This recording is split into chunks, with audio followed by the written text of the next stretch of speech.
우리 옆 사람 인사할까요? 영적 자부심을 가지고 사십시다. 인사하시 바랍니다.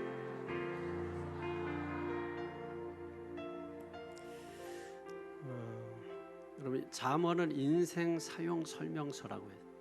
인생 사용 설명서인데 이 말씀이 우리의 삶하고 커넥션, 연결이 돼야 된다. 연결. 그 연결될 말씀을 우리가 확신을 가져야 돼. 확신, 프린서플. 영어 좀 쓰겠습니다. 영어를 잘해서 쓰는 게 아니라 기억하라고. 프린서플. 확신 가지고. 그러면 스피리추얼 프라이드, 영적인 자부심을 가지고 살게 된다. 그래서 항상 우리가 하나님의 말씀을 듣고 그걸 내게 연결을 시켜야 돼. 내 삶에 연결을 시켜야 돼. 연결을 시키지 않으면 그 말씀은 말씀으로 남는 거예요. 연결시켜서 그 말씀을 내가 확신하는 거죠. 마음으로 확신하게 될 때 그 말씀이 내 마음을 자극하게 돼요. 나쁜 것을 버리게 하고 옳은 것을 선택하게 하는, 그때 영적인 프라이드가 생긴단 말이에요. 이런 자부심을 우리가 가지고 살아야 돼요. 다시 한번 인사하십시다. 영적 자부심을 가지고 삽시다. 우리 집사님 성경 읽는데 자꾸 뺏어서 읽기 우리 있잖아요. 읽다가 틀리면 뺏어서 읽게. 자꾸 뺏어서 읽게 되더라고. 왜냐면 발음이 정확하더라고. 잘 들려요. 소리가 잘 들리다 보니까 잘못 읽는 것도 잘 들려. 그래서 자꾸 나도 모르게 뺏어서 자꾸 읽게 되더라고. 소리가 아주 잘 들린다고. 선명하게, 또렷하게. 그래서 이렇게 듣고 있는데 말씀이 이렇게 잘 들리더라고. 저는 좀 또렷하진 않아요. 근데 이상하게 비수에 꽂히듯이 말씀에 잘 꽂혀요. 오늘 시간도 말씀 통해서 여러분 심령에 이 말씀이 꽂혀서, 그죠? 연결돼서 확신 가지고 영적인 자부심 가지고 사는 믿음의 성도 되시기를 축원합니다. 오늘 본문은 죄를 음녀에 비유하고 또 음녀를 부부관계에 비유하면서 우리에게 영적인 교훈을 주고자 하는 것입니다. 음녀가 뭘까? 음녀는 그 말 그대로 음행을 하는 여인을 말하는 거죠. 음행하는 여인. 그리고 또 다른 뜻으로 낯선 여인. 그리고 이방 여인. 그 음녀라고 말하는 것입니다. 만약 이거를 좀 의역을 하면 이런 거죠. 낯선 여인, 이방 여인, 음행하는 여인. 이걸 의역하면은 하나님이 없는 존재. 그리고 하나님의 나라의 가치관을 버리게 하는 세상의 모든 것. 한마디로 말하면 세상입니다. 세상. 그게 음녀죠. 또 성경에 이제 음녀를 여러 가지로 표현을 합니다. 계시록에 보면은 큰 음녀라고 말하면서 적그리스도 또는 사탄 마귀, 세상 신, 그리고 이제 거짓 종들, 거짓 선지자들, 이런 사람들이 다 음녀에 속하게 되는 겁니다. 그래서 오늘 본문은 이 음녀를 조심하라 이렇게 말씀하는 거죠. 무엇을 조심하느냐? 크게 세 가지로 말씀을 드릴 건데, 우선 첫 번째, 음녀의 입을 조심하라. 음녀의 말을 조심하라 이런 말이죠. 3절을 다 같이 시작. 대저 음녀의 입술은 꿀을 떨어뜨리며 그의 입은 기름보다 미끄러우나. 자, 음녀, 죄를 음녀로 지금 표현하고 있는 거죠. 음녀, 음남이 아니고 음녀라고 했어요. 왜 그러냐면 남자보다 여자가 더 매력적이기 때문에 그렇죠. 그러니까 죄는 그만큼 매력이 있다는 거예요. 매력적이라는 거예요. 그래서 음녀의 입술은 꿀을 떨어뜨린다. 꿀이 여러분 달콤하죠. 그 달콤하다면 그 음녀가 하는 말들이, 사기꾼들이 하는 말들이 아주 달콤합니다. 그래서 쏙쏙 들어와요. 그래서 그 말이 하도 달콤하니까 뭐 스며들어. 여러분 맛있는 거 먹으면 뭐예요? 그냥 내가 먹는 게 아니라 그 맛이 스며들죠. 대표적으로 꿀이 그래요. 내 몸에 입술에 그냥 온몸으로 스며들게 되는 것이죠. 그래서 음녀의 입에서 나오는 말이 꿀처럼 달콤하고 매력적이고 황홀하다라는 것을 표현하고 있는 겁니다. 그 다음에 음녀의 말이 기름보다 미끄럽다 이렇게 말씀하죠. 기름보다 미끄럽다? 기름처럼 부드럽게 사람의 마음을 매료시키는 거예요. 음녀의 말이 그만큼 설득력이 있다는 겁니다. 여러분 말을 잘하고 싶죠? 말을 잘하는 게 굉장히 중요해요. 말을 잘하는 사람들이 있어요. 저는 사실 말을 잘 못합니다. 이게 사람하고 이렇게 앉아있고 그러면 말을 잘 못해. 무슨 말을 해야 되지? 속으로 막 굉장히 고민이 많아요. 그 다음 말은 뭐로 이어가야지? 그러니까 말을 들을 때 그 다음에 무슨 말을 해야지를 생각하고 있어. 그러다가 상대가 하는 말을 잘 듣지 못할 때가 있거든. 근데 어떤 분들은 말이 그냥 술술술술 나와. 어떻게 어디서 그런 말들이 나오는지 그 말의 저장고가 어디에 있나 봐요. 그냥 막 하루 종일 말해도 말이 계속 술술술술 이렇게 나오는 사람이 있고, 말이 많은 것과 말을 잘하는 것은 다른 거예요. 어떤 그 분들 보면은 말을 굉장히 잘해요. 참 저 말 들으면 넘어가지 않을 사람이 없겠다 할 만큼 말을 잘합니다. 그래서 우리가 이런 말 하잖아요. 말 잘하는 사람을 항상 조심하라. 그죠? 말을 잘하는 게 좋은 일인데, 그래서 나도 말을 잘하고 싶은데 놀랍게 말을 잘하는 사람들을 조심하라는 거예요. 조심하십시오, 여러분. 말 잘하는 사람들. 그들의 말을 들으면 꿀처럼 달콤해, 기름처럼 매끄러워서 아주 쏙쏙 들어와.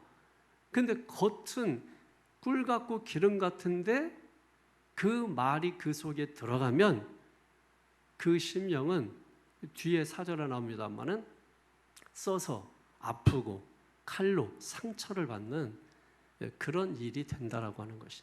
그러니까 우리 인생에 악을 끼치게 되는 거, 해악을 끼치게 되는 것이죠. 아담과 하와가 여러분 에덴 동산에서 사탄의 유혹을 받았잖아요. 그래서 이제 그 뱀을 아주 이쁜 여자로 표현을 하는 화가들도 있습니다. 또 그렇게 말을 하는 사람들도 있어요. 그러니까 예쁜 여자가 화장을 짙게 하고 그러나서 이제 아담과 하와를 유혹하는 거죠. 근데 유혹할 때 가장 그 큰 유혹이 뭐예요? 네가 하나님 같이 된다 하는 유혹 아니에요? 이것처럼 여러분 큰 유혹이에요. 너도 저 사람처럼 부자 될 수 있어. 그 사람 바라보게 하는 거야. 이게 얼마나 달콤해요. 얼마나 매력적이고 귀에 쏙쏙 잘 들어오잖아요. 너 이렇게 하면 돈 잘 벌 수 있어. 여러분, 사람들은 자기는 넘어가지 않을 것 같이 얘기하지만 자기 조건에 맞는 말을 하면 자다가도 귀가 번쩍 뜨입니다. 자다가도 귀가 번쩍 뜨여요. 자기 조건에 맞으면 다 넘어가게 돼 있어요. 그래서 한 나무를 보니까 보암직도 하고 먹음직도 하고 탐스럽게도 보암직도 하다. 여러분 보암직 해야 하잖아요. 목사가 여러분 거지같이 해가지고 나와 있으면 그게 여러분 보기 좋겠어요. 좀 뭔가 이렇게 힘도 좀 주고 이렇게 잘 좀 입으면 좀 보기 좋고 여러분 그러지 않습니까? 사람도 마찬가지죠. 이왕이면 보기 좋은 게 좋잖아요. 보암직한 게 좋잖아요. 그러니까 보암직하고 보기에 딱 보는데 멋있어. 여러분 남자가 지나가는데 멋있어. 그러면 멋있어서 이렇게 보게 되는 건 어쩔 수 없어. 그건 본성이야. 근데 한 번 다시 뒤를 다시 쳐다보는 거 이건 죄야. 이거는 예? 한 번 지나가서 멋있는데 하는 거는 괜찮아. 그거 어쩔 수 없는 거야. 그러나 여러분 말틴 루터가 얘기했잖아요. 새가 머리에 똥 싸는 걸 어떻게 할 수 없다. 그러나 머리에 새집을 짓게 하지는 마라. 어쩔 수 없습니다. 우리가 세상 살면서 여러분 부딪히는 게 다 죄지요. 그런데 그게 둥지를 틀지 못하게 해야 되는 것은 우리가 할 수 있다는 거예요. 그러니까 보암직도 하고 먹음직도 하고. 여러분 세상에 모든 것들이 얼마나 먹음직스러운 게 많아요. 그러니까 자꾸 세상으로 가는 거 아니에요? 여기도 가고 저기도 가고 이 나라 저 나라 가니까 먹음직하고 보암직한 게 너무 많아. 그리고 보니까 탐스러워. 갖고 싶어. 소유하고 싶어. 누구라도 그 유혹에 다 넘어갑니다. 왜? 사람은 이 본능, 본성이라는 게 있어요. 죄의 본성이 있고. 사람들은 착각하는 게 뭐냐면 이 죄를 사람들이 싫어하는 줄 알아. 여러분, 죄를 싫어하면 죄를 미워하라고, 죄를 떠나야 된다고, 여러분 그런 얘기 왜 하겠어요? 싫어하면 알아서 도망가지. 사람들은 죄를 좋아하는 거예요. 좋아하기 때문에 죄에서 떠나야 합니다. 죄에서 돌이켜야 합니다. 쳐다보지도 말아야 합니다. 그 집 문 앞에 가지도 말아야 합니다. 여러분, 그렇게 말하는 거죠. 사람들의 마음속에 죄의 본성이 있기 때문에 죄를 좋아하게 돼 있어요. 그래서 유혹하면 그 유혹의 죄가 내 속에 있기 때문에 딱 들어맞으면 그 유혹에 다 넘어가게 돼 있는 거예요. 아담과 하와는 대표적이에요. 그래서 아담이라는 말이 사람이라는 뜻입니다. 그러니까 사람은 유혹에 부딪히면 다 넘어가게 돼 있어요. 옛날에 어떤 목사님이 자기는 절대로 넘어가지 않는데, 누가 유혹해도 넘어가지 않는데, 그러면서 지금은 없어졌습니다만은 옛날에 제가 이제 대학교 다닐 때만 해도 청량리에 그 588이라고 해서 사창가 같은 데 있었잖아요. 이 목사님이 이제 자기는 절대로 넘어가지 않는, 그래서 성경책 들고 그리고 밤에 거기를 간 거예요. 복음을 전하겠다고. 그 여자들도 구원받아야 된다고. 그래서 갔습니다. 사람들이 막 말리고 가면 너도 넘어간다. 어쩔 수 없다. 목사도 어쩔 수 없다. 했는데 자신 있다고. 그래서 갔는데 그 다음날 아침에 코피 흘리고 다리 떨면서 여러분 나온 거예요. 그러니까 누구도 자신할 수 없어요. 그 유혹 앞에서는 다 넘어지고 무너지게 되는 거예요. 그러니까 여성들이 기초 화장을 템테이션이라. 예? 그게 뭐예요? 유혹하는 거예요. 유혹하는 거예요. 예. 그러니까 오늘 유혹 앞에서는 누구도 넘어지지 않을 사람이 없다라는 거예요. 그래서 무엇으로 사람들이 유혹을 하냐면 말로 유혹을 하는 거예요. 그래서 음녀의 말을 조심하라는 것입니다. 이 음녀라고 하는 것은 아까도 말씀드렸듯이 하나님이 없는 존재, 즉 세상이죠. 세상. 한마디로 말하면 세상의 모든 것입니다. 그러니까 하나님에 대한 어떤 가치관을 버리게 만드는 것들이, 이런 것들이 음녀예요. 그럼 자꾸 세상의 말을 들으면 나도 모르게 세상의 가치관이 쌓이는 거죠. 제가 지난 금요일도 말씀드렸지만 교회에 나오는 성도들이라 할지라도 여러분이 지금 가지고 있는 가치관은 세상에서 만들어진 가치관이에요. 그 세상에서 만들어진 가치관을 가지고 교회에 온 거예요. 그게 고착화돼서 성격이 되고 사상이 돼버린 거야. 그래서 말씀을 들어도 안 바뀌는 거예요, 쉽게. 그리고 말씀을 듣고 은혜는 받아도 똑같은 거야. 왜? 이미 가치관이 형성됐기 때문에 그래. 그게 사상이 된 거야. 사상은 칼보다 무서운 거예요. 그러니까 그 사상과 말씀이 계속 충돌하는 거예요. 그러니까 이 세상의 가치관이 강하면 강할수록 여러분이 교회에 오셔서 불행해져요. 왜? 말씀과 자꾸 부딪히니까. 말씀과 맞지 않으니까. 내 가치관은 이건데 성경적 가치관은 저거예요. 그러니까 금성에서 온 여자와 화성에서 온 남자가 다르죠. 그죠? 그러니까 충돌하는 거예요. 남자하고 여자하고 싸우는 거예요. 맨날 죽이고 살려고 하는 거예요. 맨날. 왜? 남자는 불 같은 화성에서 왔거든. 불 있는. 여성은 아름다운 금성에서 왔거든. 그러니까 남자는 불 같아. 여자는 감성적이야. 그죠? 어떤 문제가 있을 때 남자는 말을 안 해. 여자는 말을 많이 해. 달라요. 그래서 부딪히는 거예요. 그래서 자꾸 싸우는 거예요. 그러니까 여러분, 이 세상의 가치관을 가지고 있는 이 사람들과 이 성경적 가치관을 가지고 있는 사람들은 그래서 부딪힐 수밖에 없고, 그래서 우리가 기독교인, 그리스도인이 된다라고 하는 의미는 뭐냐면 가치관을 바꾸는 거예요. 가치관을 새롭게 하는 거예요. 무엇으로? 말씀으로 새롭게 하는 거죠. 그래서 말씀을 계속 듣는 거예요. 들으면서 버려도 듣는 건 1시간인데 버리는 거는 1초도 안 돼요. 그러니까 사실 표시가 안 나는 거지. 아무리 예배를 드리고 말씀을 들어도 표시가 안 나는 거지. 아니 뭐 1시간 듣고 1초라도 버리면 괜찮아. 1년을 들어도 하루를 안 버려. 그만큼 우리가 만들어진 이 세계관이, 가치관이, 이 사상이 단단한 거예요. 이거를 말씀으로 깨트리고 말씀으로 무너뜨리고 말씀으로 갈아엎고, 여러분 하니 이게 쉽지 않죠. 그래서 묵은 땅을 기경하라, 이건 명령이잖아. 명령은 우리가 수행하는 거잖아. 그러니까 나 스스로도 그 묵은 마음들, 고집스러운 마음들을 갈아엎어야 돼. 스스로도 갈아엎고 거기에 하나님께서 뭐예요? 행복의 씨앗을 심어주는 거죠. 그 행복을 씨앗을 심어주면 그걸 가정에서 부모와 또 부모 다 들어갔지. 부부, 그 다음에 자녀들 함께 만들며 갖고 가는 거죠, 여러분. 그래서 이 가정은 집이 아니에요. 그죠? 영어식으로 표현하면 가정은 뭐예요? 그 부부, 자녀들이 거하는 하나의 공간이지. 그래서 영어로 말하면 집은 하우스죠. 그 가정을 홈이라고 말하잖아요.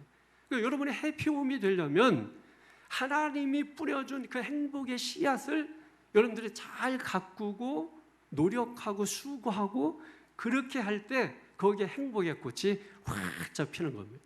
그러니까 자녀들의 늘 집안에서 웃음소리가 끊어지지 않는 거예요. 그게 행복의 꽃이 피는 거죠, 여러분. 이런 역사가 있기를 축원합니다. 그러니까 해피니스적인 그런 그 차원의 복도 여러분에게 있어지기를 주님의 이름으로 축원합니다. 그리고 더 나아가서 보혈의 능력으로 주어지는 블레싱의 축복도 있기를 축원합니다.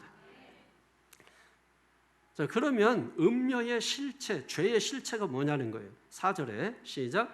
나중은 쑥같이 쓰고 두 날 가진 칼같이 날카로우며 그랬습니다. 이게 쑥 뭔지 알죠? 응? 아니에요, 여러분. 여러분이 아는 그 쑥이 아니에요. 우리 쑥 그러면은 뭐예요? 쑥떡. 맛있잖아요. 쑥떡. 그걸 얘기하는 게 아니라 그 당시 문화 배경 속에서 쑥은 강한 독성을 가지고 있는 독초를 의미하는 거예요. 독초. 그러니까 여기 쑥이라고 하는 것은 독초를 말하는, 독초같이 쓰다는 거예요. 먹으면 죽는 겁니다. 여기 쓰다라는 이 말이 우리가 아마 잘 아는 히브리어로 뭐예요? 마라예요. 마라. 마라는 뜻이 뭐죠? 고통, 고난이라는 것이죠. 그러니까 이 독초를 먹으면 고통과 괴로움, 고난을 당하게 된다라고 하는 겁니다. 그러니까 음녀의 입에서 나오는 말은 아주 꿀처럼 달콤한 것 같지만 먹으면 우리의 심령을 파괴시키는 독초와 같다라고 말씀하는 거죠. 두 날 가진 칼은 뭡니까? 입의 칼이죠. 입의 칼. 음녀의 유혹에 넘어간 사람들을 칼로 찌르는 겁니다. 그래서 아프고 상처를 주게 되는 것이죠. 이게 여러분 이 음녀의 죄의 실체예요. 그러니까 결국은 죄에 유혹받아 넘어가는 것은 독초를 먹는 것과 같다. 그러니까 우리의 삶에 고통이 따른다, 고난이 온다라는 것이죠. 그리고 더 나아가서 마침내 그 음녀의 칼에 의해서 찔려서 우리는 처참하게 죽임을 당할 수밖에 없다는 것입니다.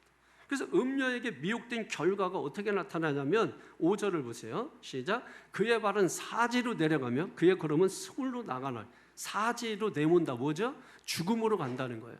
그리고 스울은 지옥이죠. 그러니까 죽음을 향해서 가고 지옥을 향해서 가는 거야. 이게 누가 가는 길이냐? 음녀가 가는 길이야. 죄가 가는 길이야. 결국은 음녀가 가는 길을 나도 가게 된다라고 하는 것이죠. 그게 이 죄의 유혹에, 음녀의 유혹에 빠진 결과예요. 그 다음에 또 6절을 보세요. 시작. 그는 생명의 평탄한 길을 찾지 못하며 자기 길이 든든하지 못하여도 그것을 깨닫지 못하느니라. 삶이 흔들리는 거예요. 평탄한 길을 찾으려고 했지만 찾지 못하고 계속해서 삶이 다 흔들리는 거예요. 삶이 흔들린다는 거예요. 그런데 문제는 뭐냐면 그래도 깨닫지 못한다는 거예요. 영적으로 무감각한 거예요. 뭔가 좀 이런 증상이 있고 이런 현상이 나타나면 그래서 그런가 보다 하고 뭔가 깨달아야 되는데 감각이 없다, 무감각하다. 그러니까 깨달지를 못하는 거예요. 그러니까 깨달지 못하니까 뭐만 생겨나요? 고집스럽게 그 길을 가는 거죠. 여러분 가다가 아니면 바꾸면 되잖아요. 이거 샀는데 아니면 새로 사면 되잖아요.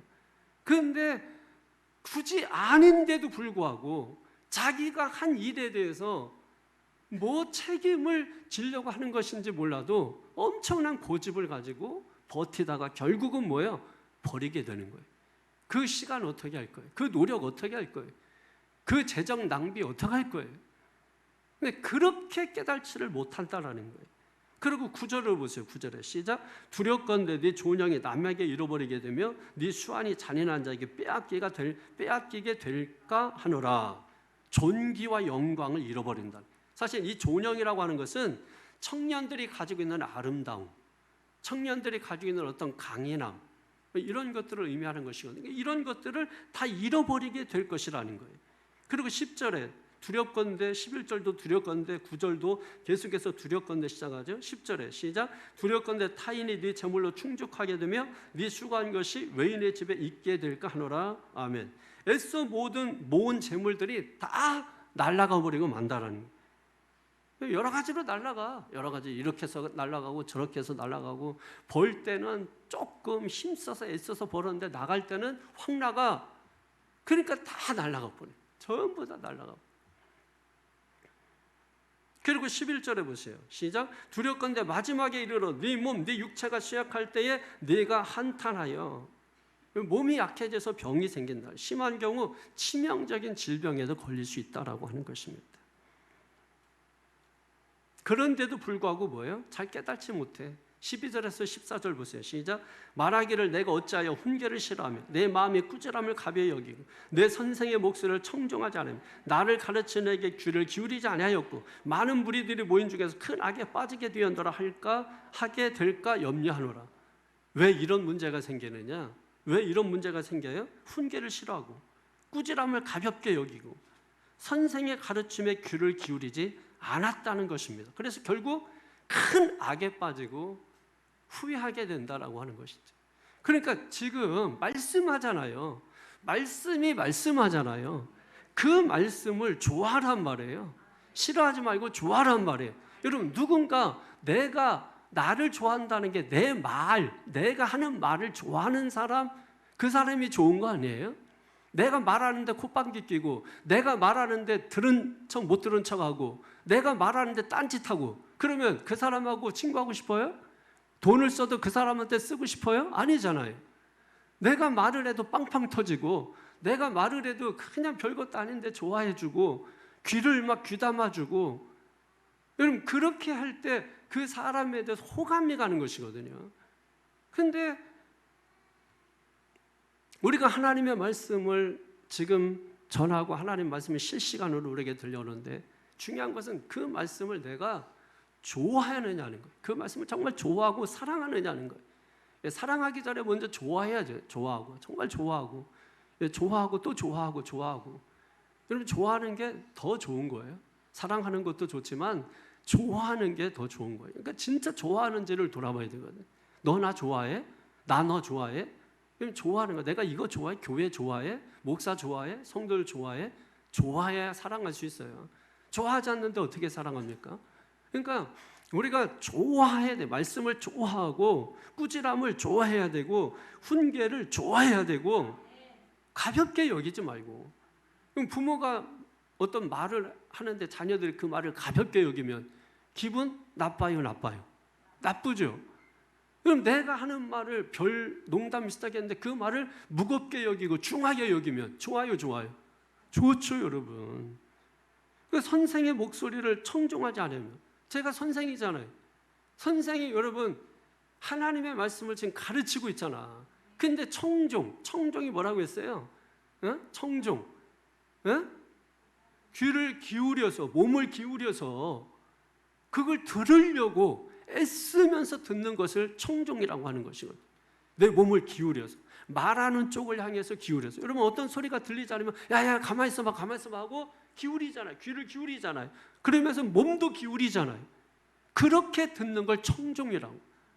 여러분이 정말 교회에서 그래서 부모 자녀가 같이 예배하는 게 중요한 게 뭐냐면, 부모가 어떻게 예배하는가를 자녀들이 다 보거든요. 나중에 보면 내가 예배하듯이 자녀들도 똑같이 예배드리고 있어요. 똑같은 자세로. 정말 아멘 아멘 하면서 여러분 예배하는 그 부모 자녀들 보면 그 자녀들도 예배할 때 엄청나게 열정적으로 사모하고 아멘 아멘 하고 여러분 그렇게 예배하게 되는 것이죠. 자녀 교육 뭐 열심히 공부할 여러분 그것도 여러분 교육에 그건 선생님들이 가르칠 거예요. 여러분이 못해요. 맡겨놓으면 돼. 돈 주고 맡겨놓으면 다 하는 거예요. 그럼 부모들이 할 수 있는 교육이 뭐예요?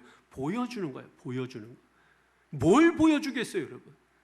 내가 보여주는 걸 뭘 줘요? 내가 한 가지 좋아하는 걸 하기 위해서 9가지 싫어하는 것을 할 수 있을 때 한 가지 좋아하는 걸 할 수 있다는 말이 있어요. 한 가지 내가 좋아하는 거 그거 하기 위해서 9가지 싫어하는 걸 좋아해야 된다고. 그걸 해야 된다고. 근데 우리는 한 가지 좋아하는 것만 해. 그 한 가지를 하기 위해서 9가지 싫어하는 걸 할 수 있어야 된단 말이에요. 근데 내가 싫어하니까 안 하는데 그게 포스트 모더니즘의 대표적인 사상이에요, 여러분. 여기에 우리가 물들어 있단 말이에요. 그러니까 이거를 빼내야 돼. 이거를 말씀으로 막 그냥 빼내야 돼. 이게 얼마나 어려워. 이게 얼마나 어려워. 이스라엘 백성들 40년 동안 광야 생활했다고. 40년 동안 애굽의 정신을 빼내고 애굽의 사상을 빼내는데 40년이 걸렸다고. 40년이면 한 일평생이에요. 지금이나 되니까 우리가 뭐 100살도 살고 90도 살고 80도 살고 뭐 이렇게 합니다만은 옛날에 우리나라 보면은 평균 수명이 50 안 넘었어요. 50만 넘어도 노인이었어요. 대접받았어요. 저 지금 60 다 됐잖아요. 그런데도 어디 가면 애들 취급받아요. 물 떠와야 되고 그 자리를 앉아도 저 하석으로 내려가야 되고 옛날 같으면 60이면은 뭐예요? 완전히 그냥 어른 대접받고 가만히 앉아있어도 설설 기고 하는데 요즘은 그게 없어. 앉아있으면 이상하게 눈치가 보여. 뭐라도 해야 될 것 같아. 집에서도 뭐 밥상 차릴 때 뭐라도 해야 될 거고 밥 먹으면 내 밥그릇이라도 막 갖다 놔야 될 것 같고 옛날에 우리 아버지 보면 그냥 앉아있으셨거든. 앉아있으면 물 떠오고 앉아있으면 반찬 가져오고 앉아있으면 숙련 가져오고 앉아있으면 상내 가고 앉아있으면 방치고 아버지가 하는 일이 뭐냐면 엄마가 걸레질하면 이쪽 엉덩이 이렇게 들고 이쪽으로 오면 이쪽 엉덩이 이렇게 들고 그럼 엄마가 이제 성질나면 인간아 저쪽으로 비켜라고 그럼 걸레 집어 던지면 그때서 허허허 이렇게 웃으셨다고. 지금은 그런 정도가 아니야. 엉덩이 들었다가 엉덩이 구두발로 얻어맞아요. 방구석에 엉덩이 붙이고도 못 있어. 당장 쫓겨나요, 여러분. 왜 자녀들이 죄의 음녀의 유혹에 빠질 수밖에 없느냐? 하나님의 말씀을 교훈을 싫어하고 귀담아 듣지 않고 청종하지 않고 가볍게 듣고 무겁게 듣지 않고 결국은 무감각해져서 좋은 게 좋은 거라고 자기 조건 맞으면 그게 뭐가 됐든 따라가고 자기 조건이 좋으면 그냥 신앙도 믿음도 포기하고 마는 이런 일들이 생겨나게 된다는 거예요. 그래서 중요한 것은 이제 음녀의 유혹을 어떻게 이기느냐는 거예요. 그 방법, 비결. 첫 번째로 음녀의 유혹을 이기기 위해서는 말씀에 집중해야 합니다. 1절, 2절 보십시오. 1절, 2절 시작. 내 아들아 내 지혜에 주의하며 내 명철에 네 귀를 기울여서 근신을 지키며 네 입술로 지식을 지키도록 하라. 아멘. 또 7절에 시작. 그런즉 아들들아 나에게 들으며 내 입의 말을 버리지 말고. 아멘. 이게 이제 좀 이상한 표현이 있어요. 이상한 표현이 뭐냐면 내 지혜, 내 명철, 내 입의 말 이렇게 말하고 있어요. 성경 어디를 봐도 내 지혜라고 표현한 것이 없거든요. 내 말이라고 표현한 것이 없거든요. 전부 여호와의 말씀이니라 주께서 가라사대 전부 다 주님이 하셨다. 주님이 말씀이다. 하나님 말씀이다. 전부 이렇게 하는데 내 말이. 제가 여러분들한테 지금 여러분 내 말씀을 잘 들으세요. 이러면 이거는 심각하게 문제가 돼요. 당장 여러분 교회를 떠나야 돼요. 그죠? 떠나야 정상인 것이에요. 그래도 앉아있으면 그건 이상한 거예요. 그런데도 불구하고 오늘 솔로몬은 내 지혜, 내 명철, 내 입의 말이라고 말하는 것이에요. 자, 이걸 왜 이렇게 표현하고 있느냐? 여러분 이런 거죠. 지혜는 솔로몬의 지혜가 아니고 누가 줬어요? 하나님이 주셨죠. 명철 하나님이 주셨죠. 말도 하나님이 주셨죠. 그죠? 그걸 부인하는 게 아니에요. 그런데 하나님이 주신 명철, 지혜, 이 모든 것이 뭐냐면 내게 체득되어서 나온 거죠. 체득. 체험을 통해서 내가 얻게 된 지혜를 말하는 거예요. 지혜를 하나님이 주셨는데, 말씀은 하나님이 주셨는데 그 말씀을 내가 체득한 거예요. 체득되어진 말씀, 체득되어진 축복. 이해가 되십니까? 지금 사도 바울 같은 경우는 그가 체득되어 나온 게 뭐냐면 십자가예요. 그래서 바울의 메시지 가운데는 대부분 고난, 고통, 십자가 이런 게 많아. 왜? 그가 예수를 믿고 체득되어서 나온 게 십자가거든. 고난이거든. 그래서 고난도 체득되어지고 고통도 체득되어지고, 그래서 수없이 많은 고난을 당해 바울은. 그걸 통해서 자기가 체득되어진 거예요. 그래서 바울이 전하는 복음은 십자가 복음이에요. 고난의 복음이에요. 그러니까 어떤 사람은 축복을 체득했기 때문에 그 축복의 복음을 전하기도 하는 것이죠. 그러니까 이 솔로몬은 어떻게 체득해요? 후궁이 700, 첩이 300, 도와 1000명, 1000명이 안 해. 그러니 인생이 얼마나 험악했겠어요. 여러분, 아브라함, 이삭, 야곱 제일 행복한 사람이 누구 계세요? 제일 불행한 사람은 누구 계세요? 자, 그러면 그 기준이 중요하겠지? 자, 아브라함은 아내가 몇 명이죠? 2명이에요. 이삭은 몇 명이죠? 1명이에요. 야곱은 몇 명이죠? 4명이야. 누가 제일 행복해요? 성경에 보면 이삭이 제일 행복해. 이삭은 특별한 고난이 없어. 죽을 때까지 이삭은 특별한 고난이 없이 살아. 근데 야곱은 어때요? 마지막에 그가 고백할 때 나는 인생을 험악한 세월을 살았단 말이에요. 왜? 아내가 많잖아. 아내가 많으면 뭐가 많아? 자식이 많잖아. 자식 많으면 뭐예요? 바람 잘 날이 없는 거예요. 가지가 많으면. 그러니까 험악한 거죠. 그러니까 인생을 험악하게 살아. 그럼 솔로몬은 1000명이야. 얼마나 험악 같겠나. 그러니까 그거를, 자식을 그렇게 키우고 아내들이 1000명이나 있으면서, 여러분 지방에 또 내려가면 또 이렇게, 이게 이제 그 솔로몬의 결혼은 지금처럼 우리가 하는 결혼하고 착각하면 안 되고, 이제 뭐 지방에 가면 호족들이 있고 호족들이 자기 딸을 또 주고 뭐 이런 식으로 해서 이렇게 관계 맺는 것을 말하는 거죠. 그거 다 포함해서. 그래도 어쨌든지 간에 다 거느리려 하니까 얼마나 인생이 피곤해요, 여러분. 이게 제정신이 아니지. 그래서 나중에 그 말년에 보게 되면은 그것으로 인해서 종교 혼합주의를 만들고, 그리고 솔로몬이 죽고 나서 남과 북이 두 쪽으로 갈라지고, 그러니까 비참한 결말을 맞이하게 되는 것을 볼 수가 있습니다. 그러니까 이 솔로몬이 그렇게 많은 자녀들 경험하고 아내를 경험하고 그러면서 자기는 체득된 거야. 그 체득되어진 그 지혜를 지금 뭐예요?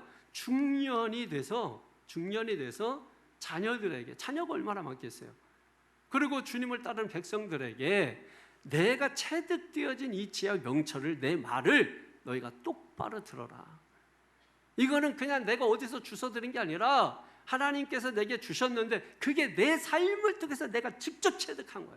내가 이걸 경험한 거야.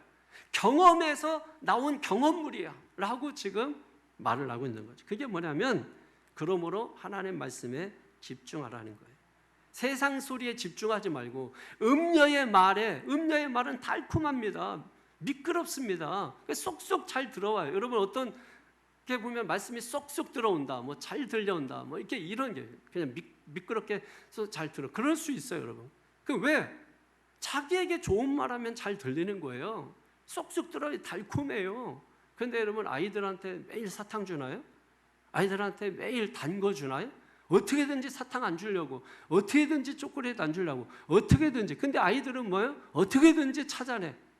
그래서 입에 물고 있는 거 보면은 사탕이고, 입에 물고 있는 거 보면 초콜릿이고, 누가 먹여도 먹여. 그러니까 계속해서 이상하게 부모는 안 주는데 애는 살은 찌고 있고, 이게 여러분 다 여기서 먹고 있는 거예요. 다 먹고 있는 거예요. 아, 나는 뭐 안 먹는데 이렇게 살지. 그런 건 없는 거죠, 여러분. 그러니까 우리가 하나님의 말씀을 자꾸 먹으면 영적으로 부유해지고 영적으로 풍성해지고, 그 영적으로 하나님 말씀을 먹지 않으면 뭐예요? 말라깽이가 되는 거죠. 영적으로 완전히 메말라 버린 거죠. 메말라서 그의 모습 속에서 뭐예요? 신선함을 발견했어. 어떤 청년의 아름다움, 강인함, 이거를 발견할 수가 없어요. 늘 그냥 힘이 쭉 빠지는, 교회 오면 힘이 쭉 빠지는 게 왜? 영적으로 말라깽이, 영적으로 완전히 무기력하고 무능력하고, 그렇기 때문에 하나님의 말씀을 먹지 못하니까. 아니, 하나님 밥상을 아무리 진수성찬을 차려줘도 보기만 하고 듣기만 하면 이거 뭡니다, 이거 뭡니다. 그럼 오히려 더 갈증나지 않겠어요? 싫어하는 거라도 내가 먹어야 그게 살이 되고 피가 될 거 아닙니까? 그래서 강인함을 가질 텐데, 청년인데 청년답지 못하고, 젊은이인데 신선함이 없고, 뭔가 강인함이 보이지 않는 그 이유가 뭐냐? 먹지 못해서 그런 거예요. 세상의 소리에 집중하고 세상의 소리 듣고 그러면 어때요? 핍절해집니다, 사람이. 세상의 소리 자꾸 들어보세요, 여러분. 자꾸 세상의 소리 들으면 핍절해지고 피곤해지고, 그래서 인생 사는 게 늘 피곤해, 늘 피곤해. 돈 얘기하고 뭐 부자 되는 얘기하고 뭐 잘 사는 얘기하고 늘 남하고 비교하고, 심지어는 자식도 비교해요. 누구네 집 자식은 어떤데 너는 왜 그러냐. 남편도 비교해. 누구는 돈도 잘 벌었는데 당신은 뭐하냐. 그럼 남편만 비교하나? 남편도 아내 비교하지. 너는 왜 그 모양이냐. 이러고 이게 비교하는 거야. 모든 불행의 시작은 비교에서 시작하는 것이다. 비교만 하지 않아도 적어도 불행하지는 않다. 너는 너고 나는 나고, 그죠? 그럼 그걸 우리가 있는 그대로를 인정만 해줘도 불행하지는 않다, 행복하지는 않는다 할지라도. 근데 우리가 비교하잖아요. 자꾸 비교하고.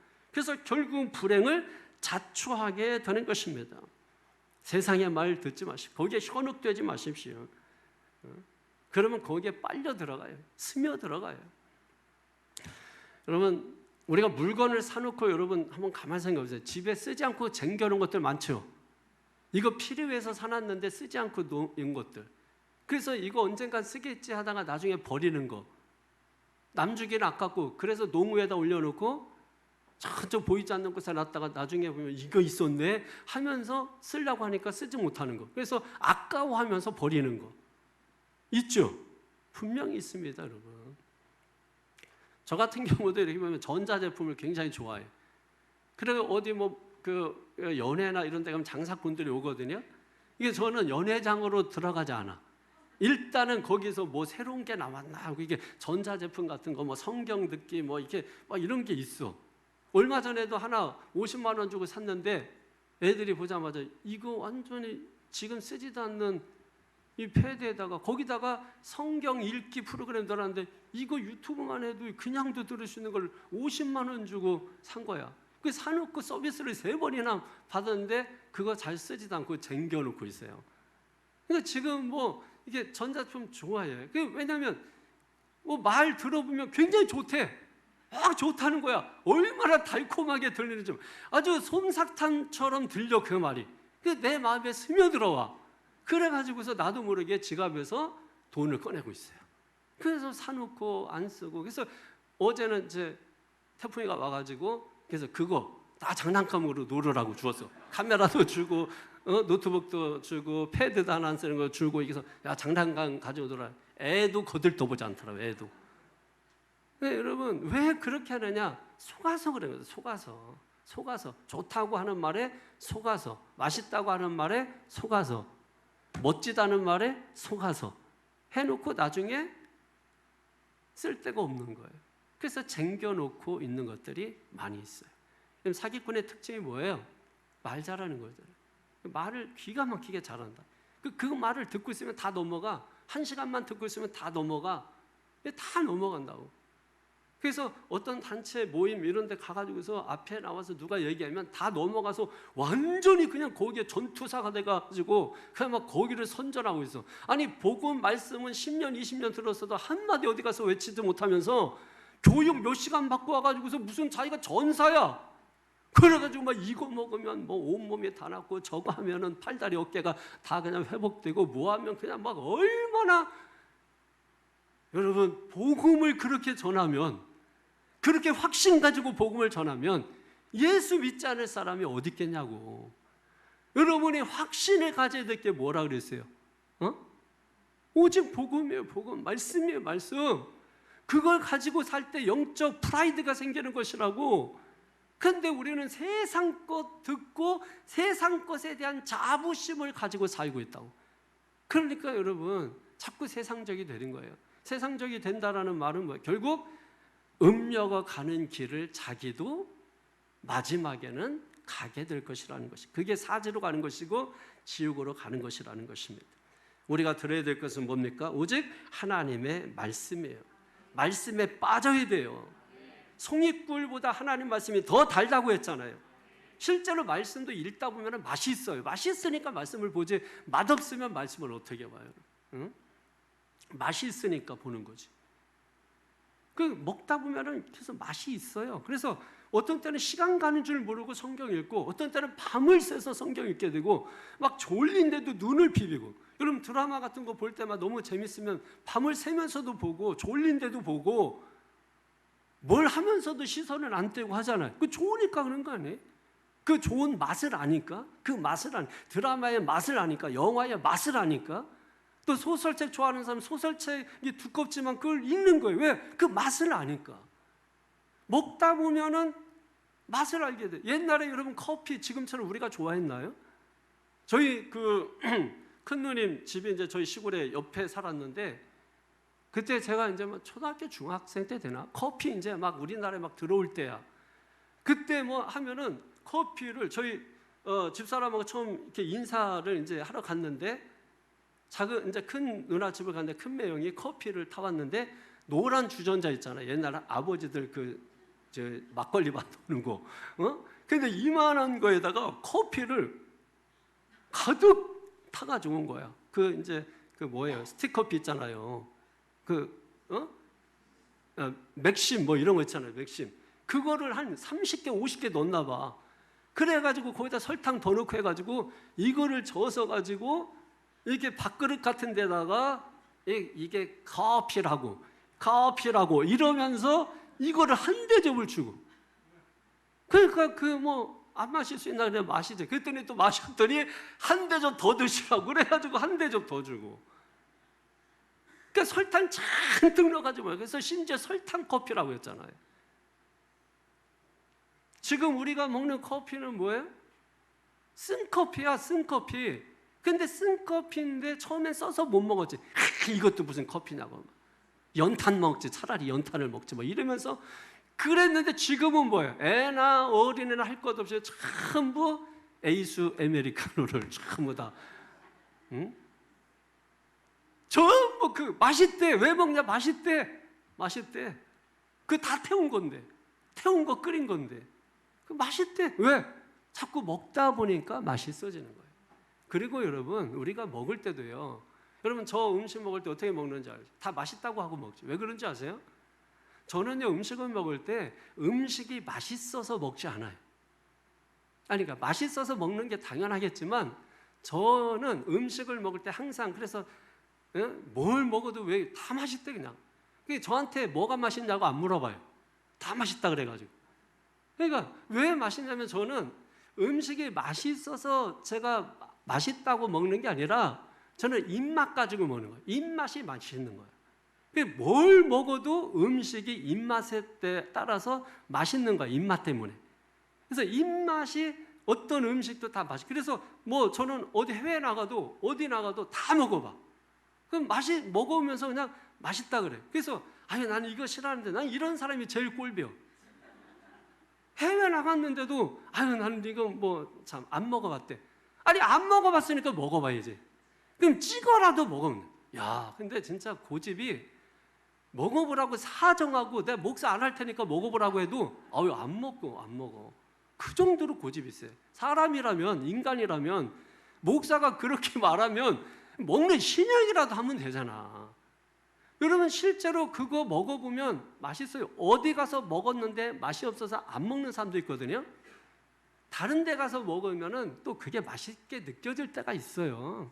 그거는 여러분이 항상 음식 맛이 있어서 맛있는 걸 먹지 말고, 내 입맛이 맛있으면 어떤 음식을 먹어도 맛있다. 그래서 저는 모든 음식은 다 맛있어. 다 맛있어. 뭘 먹어도 맛있어. 저기 가서 먹어도 맛있고, 여기서 먹어도 있고, 고추장만 먹어도 물 말아서 그냥 그것만 먹어도 맛있고. 왜? 입맛이 늘 맛있거든. 입맛이 떨어지면 죽는 거예요. 혹시 입만 떨어진 분 계세요? 요즘? 장사 준비하게. 없어요?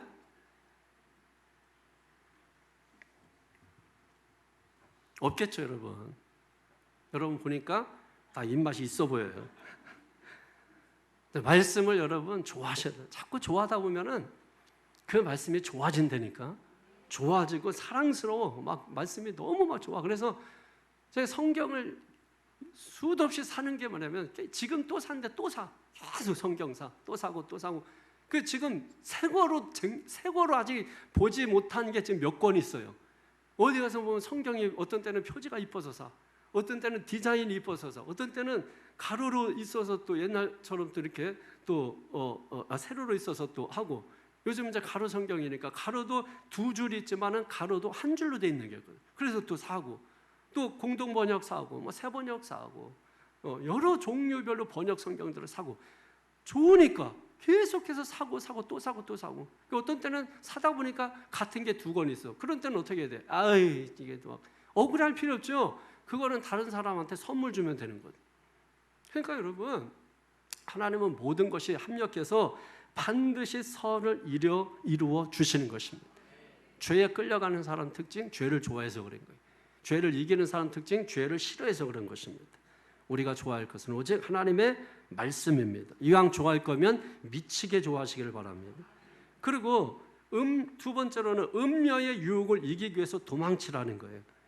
자, 8절에 시작. 내 길을 그에게서 멀리하라. 그의 집 문에도 가까이 가지 마라. 죄를 멀리하라. 도망치라는 거죠, 여러분. 죄를 대면하지 말고, 죄의 유혹과 대면하지 말고, 음녀와 대면하지 말고 도망치라는 거예요. 도망치라는 거예요. 여러분, 요셉이 보디발의 유혹을 이길 수 있었던 비결이 뭔지 알아요? 손자병법에 보면 36개 있잖아. 1개부터 35개까지 있는데 그거 안 되면은 36개 뭐예요? 주랭랑. 그러니까 요셉의 유혹을 이길 수 있는 비결이 36개, 주랭랑입니다. 도망친 거예요. 여러분, 성경에 그렇게 나옵니다. 창세기 39장 13절에 보면 그 여인이 요셉의 그의 옷을 자기 손에 버려두고 도망하여 나감을 보고. 도망해. 36개. 여러분, 이것도 하나의 전략이에요. 비겁해서 도망가는 게 아니고 도망가는 것도 전략이라는 것입니다. 종으로 팔려갔어요. 그게 주인이잖아, 주인. 근데 주인이 요셉이 보니까 요셉이 괜찮게 생긴 것 같아. 보암직도 하고 먹은 짓도 하고 탐스럽고. 그러니까 요셉이 그런 사람이었던 것 같아요. 굉장히 매력 있는 사람인 것 같아요. 그러니까 이 보디발의 아내가 요셉에게 마음이 간 거죠. 그래서 이제 막 눈을 이렇게 찡긋찡긋하니까 요셉이 또 애가 둔해. 그런 쪽으로. 도예 생활 많이 하다 보니까. 그래가지고 왜 눈이 어디 아프세요? 병원 가보세요? 안과 가보세요? 뭐 하는데도 계속 이러고 그런데도 깨닫지를 못해. 그러니까 이제 보디발의 아내가 더 과감해지는 거죠. 그래서 이제 막 어떤 때는 이제 가가지고 이제 자꾸 이렇게 건드리기도 하고 뭐 하니까 이제 요셉이 그때서 이제 눈치를 챈 거죠. 그리고 나서 요셉이 뭐냐면 미리 결심을 한 거야. 자, 이런 일이 앞으로 오면은 이제 자기는 무조건 도망가자. 결심을 한 거지. 그리고 나서 실제로 뭐예요? 그 보디발의 아내가 요셉이 자꾸 자기를 피하니까 얘를 집어넣어야 되겠다. 이 계획을 가지고 요셉의 증거품을 가지려고 했어요. 그래도 요셉은 뭐예요? 옷을 붙잡았을 때 미리 정했잖아. 도망가야지. 그래서 옷을 벗어놓고 도망을 가버린 거예요. 그게 여러분 죄를 이길 수 있었던 유혹인 거죠.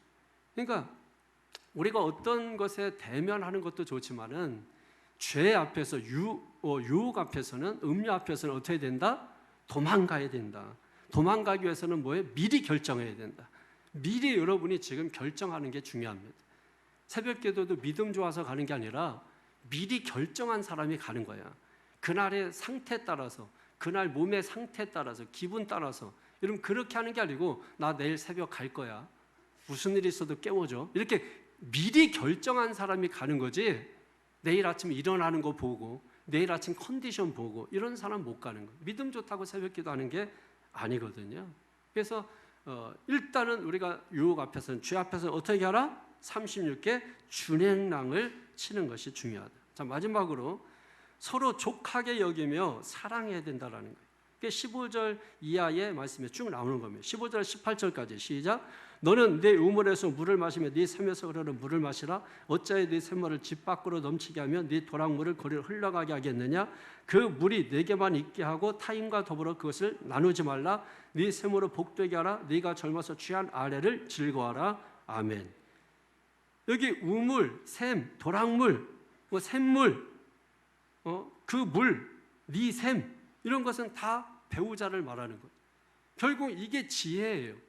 이 지혜를 아내로 삼는 거예요. 그 지혜를 사랑하고 지혜를 족하게 여기면서 살아야 되는 것이에요. 그럴 때 우리의 삶이 복되고 행복하다라고 하는 것이죠, 여러분. 여러분, 여기 왜 굳이 우물, 샘, 도랑물, 물 얘기가 많이 나오느냐? 이게 다 배우자를 의미하는 것인데, 인생이 광야잖아요. 광야를 사는 것이잖아요. 광야에서 필요한 게 뭐예요? 물이잖아요. 샘물이잖아요. 근원이잖아요. 그러니까 우리 서로 부부는 서로에게 광야의 오아시스가 돼야 되는 거죠. 물이 돼야 되는 거죠. 어떤 물의 근원, 기쁨의 근원, 생명의 근원, 즐거움의 근원, 그럼 그것을 만들어야 되는 것이. 그래서 18절에면은 네 샘으로 뭐예요? 복되게 하라, 이렇게 복되게 하라.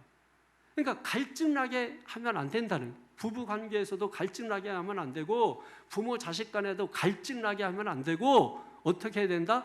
복되게 하라. 복되게 하라. 서로에게 우물과 샘이 되어줘라. 서로에게 사막이 되면 안 된다. 샘이 되라는 것입니다. 물이 되라는 것입니다. 복되게 만들어라. 좋게 만들어라. 완벽한 남편, 완벽한 아내가 없죠, 여러분. 그래서 필요한 게 뭐냐면 희생이에요, 희생. 우리나라 선진국이에요. 사람들 물으면 행복하다고 말합니까? 다 불행하대. 먹고 살면서 다 불행하대. 있을 거 다 있으면서 불행하다 그래, 입으로는. 왜 그래요? 희생이 없어서 그런 거예요. 희생이 없어서. 요즘 출산하지 않는다, 결혼하지 않는다. 왜 그러냐? 다 희생이 없어서 그래, 희생. 옛날에는 자식 10씩 낳고 12 연필 한 타스 낳고 이래도 다 살았다고. 왜 살았느냐? 희생이 있어서 그래, 희생. 그 자식들을 위해서 엄마가 희생하고 부모가 희생하고, 그래서 다 12씩 다 낳고 축구팀 만들고, 여러분 그렇게 해서 다 사는 거예요. 저희 가족, 저희 말해도 사남 2녀, 6명이에요. 예? 형제들이 다 살고 있잖아요. 다 살고. 여러분 연세 있으신 분들은 요즘은 이제 하나도 힘들고 둘도 힘들고 근데 그 보면은 안타깝긴 해. 참 힘들고 어렵고, 이렇게 어렵더라. 힘들고 옛날 같지 않잖아. 지금도 직장도 가야 되고 여러 가지 이제 환경, 사회가 바뀌었기 때문에 그런 거 있지만은, 그러나 궁극적으로는 뭐냐면 희생이 없는 거야. 희생. 누군가 희생해주고, 누군가 수고해주고, 누군가 애쓰고, 누군가 땀 흘려주면 얼마든지 그게 가능하고 극복할 수 있는 것인데, 누구도 희생하지 않으려고. 희생만 강요해. 국가에게 희생만 강요해. 뭔 일만 있으면 손 내밀어. 다 달라는 거야. 달라, 주. 전부 그런 거밖에 없어. 내 걸 내놓겠다는 사람이 없어. 교회도 은혜 받고 복을 받고 축복받고 치료받고 치유받고 이런 건 많은데, 뭘 내 걸 내놓겠다는 사람이 없어. 그러니까 전부 다오신앙, 달라신앙, 전부 그런 것만, 주시옵소서 신앙, 이런 것만 가지고 우리가 신앙생활 하니까 신앙생활이 여러분 재미가 별로 없는 거죠. 돈 없이도 행복한 사람들 많습니다. 돈 없이 결혼해서 잘 사는 사람들 많습니다. 돈 많이 가지고 결혼해서 불행한 사람들 많습니다. 왜? 희생이 없는, 결국은 희생이 없어서 그래요. 여러분 소크라테스가 제자들에게 이게 강의를 하고 이제 가르치고 있는데, 소크라테스 아내가 악처로 유명하잖아요.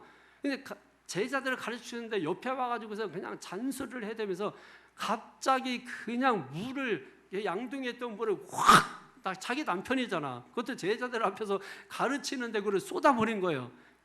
그러니까 소크라테스가 뭐냐면, 야, 지금 뭔가 천둥 번개가 쳤는데 뭔가 소나기가 확 지나간 것 같구나, 이러고 참았다는 거야.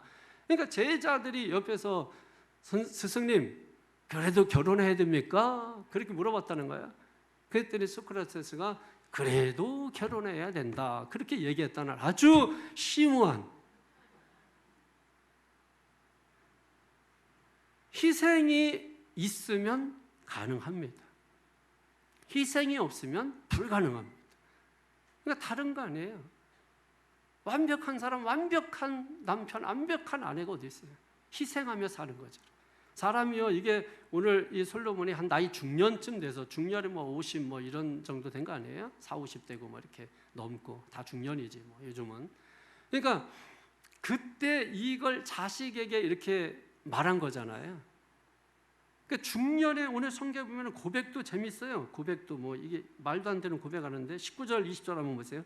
시작. 그는 사랑스러운 암사슴 같고 아름다운 암노루 같으니 너는 그의 품을 항상 족하게 여기며 그의 사랑을 항상 연모하라. 야, 이게 뭐 이해됩니까 이게? 이런 고백이? 암사슴 여러분 실제로 보셨나요? 엄청 예쁩니다. 암노루 엄청 예뻐요. 날씬하고 늘씬하고. 근데 중년 안에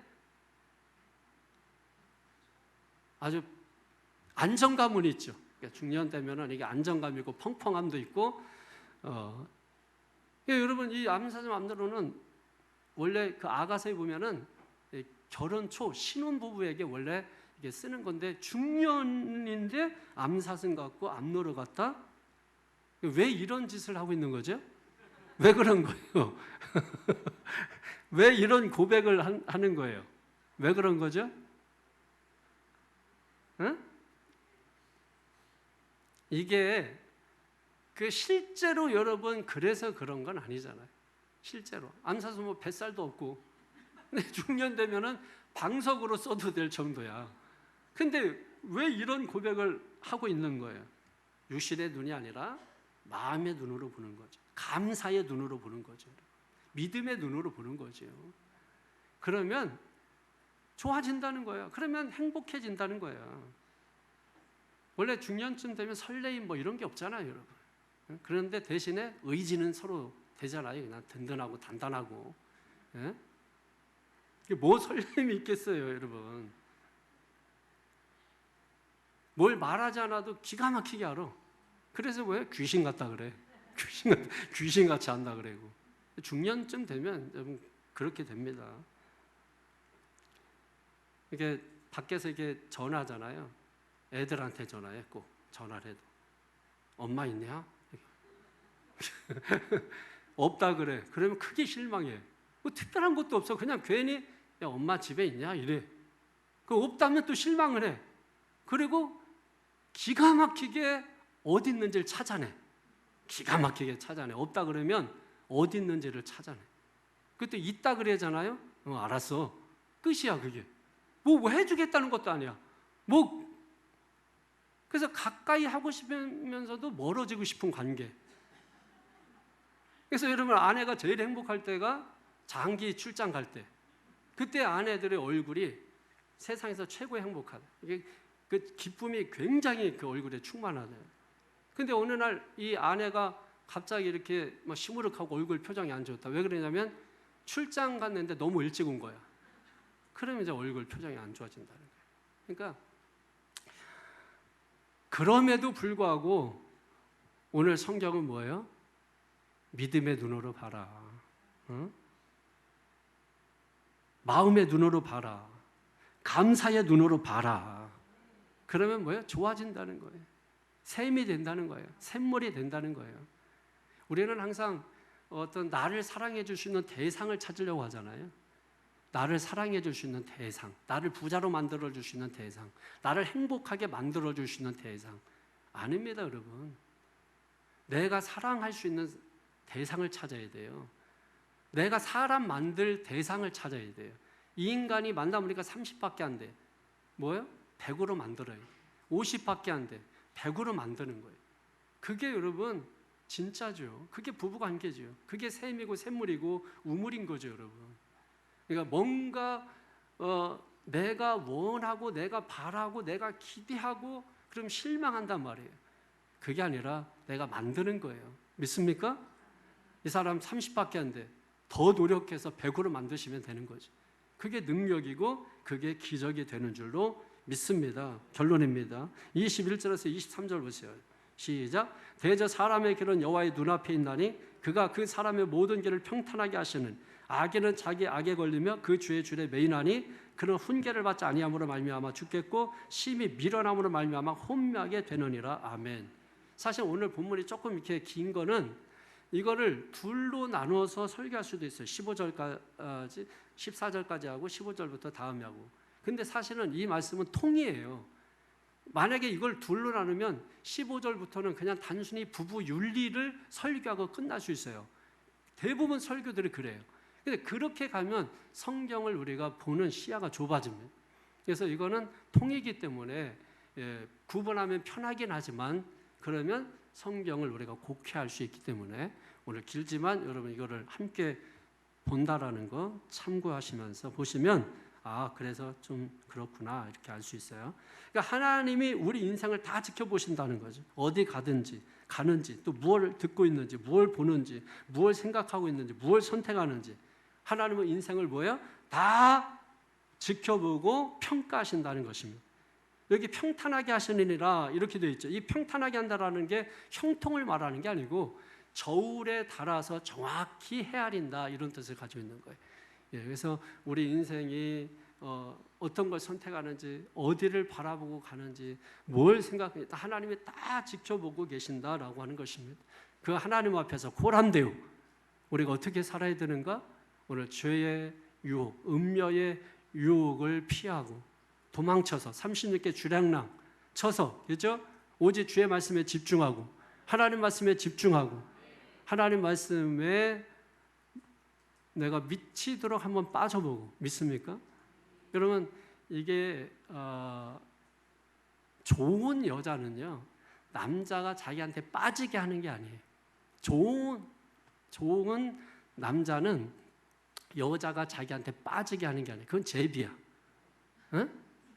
그리고 남자가 빠지게 하는 여자는 꽃뱀이야. 더 심각하면 독뱀이 되는 거예요. 그러니까 좋은 여자는 뭐냐면 이 남자가 이 여자를 만나서 더 거룩해지고 이 여자가 이 남자를 만나서 더 신앙적이 되고 그죠? 더 세련미가 넘치고 더 예의범절이 생기고 더 핸섬해지고 다른 말로 말하면 여자는 내가 더 여자다움을 발견하게 되고 내 존재를 알게 되고 그러니까 좋은 여자 좋은 남자는 다른 게 아니에요. 내가 누구인지를 알게 해주는 사람 그 사람이 좋은 남자고 좋은 여자 그런 사람을 만나야 돼. 그 남자한테 빠졌다? 그거 여러분 제비예요. 꽃제비 속은 거예요. 빨리 나와야 돼. 그 여자한테 빠졌다? 독뱀이에요. 빨리 나와야 돼. 빨리 도망쳐야 돼. 그것만 기억하세요. 그리고 이 사람을 만나면 내가 여자가 돼. 이 사람을 만나면 꾸미게 돼. 이 사람을 만나면 내가 단정해야 돼. 이 사람 만나면 말을 조심하게 돼. 좋은 남자예요. 좋은 여자예요. 믿습니까? 여러분 인생에 좋은 일, 토부, 좋은 일이 일어나기를 축원합니다. 복된 일이 일어나기를 축원합니다. 오직 하나님 말씀에 집중해서 세상 말이 아니라 주님의 말씀을 더 집중해서 들으셔서 지혜가 여러분의 멋진 아내, 예쁜 아름다운 신부가 되기를 주의 이름으로 축원합니다. 기도하겠습니다. 거룩하신 주님 감사합니다. 이 시간 주의 말씀을 우리에게 들려주시고 하나님의 말씀을 통해서 우리의 심령과 영혼이 살게 하시니 감사합니다. 믿음으로 살게 하여 주옵소서. 축복하여 주옵소서. 믿고 감사하며 예수님의 이름으로 기도하옵나이다. 아멘.